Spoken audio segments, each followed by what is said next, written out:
Air ducts messing up your indoor air quality can seriously wreck how fresh your home feels, so you gotta fix that fast. Okay, so first thing, check your air filters and don't just ignore them. Swap them out every 1 to 3 months depending on how dusty your place gets.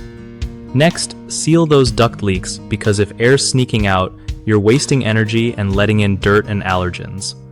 You can use mastic sealant or foil tape, but avoid regular duct tape since it falls apart fast.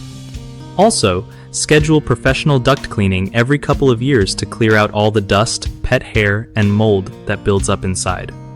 If you've got pets or someone with allergies, consider upgrading to a HEPA filter or one with a higher MERV rating to trap more tiny particles. Don't forget to keep vents and registers open and clean so air flows freely without obstructions. Lastly, maintaining your HVAC system regularly helps avoid problems with air quality and keeps everything running smooth. One of the biggest mistakes people make with air ducts causing poor indoor air quality is ignoring leaks. This lets dirty air get sucked right back into your home, so sealing those leaks is a must. Another common problem is not changing filters often enough.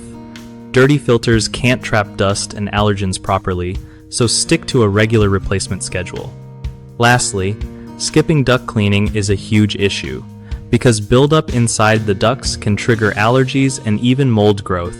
Getting a professional clean every few years keeps things fresh and healthy.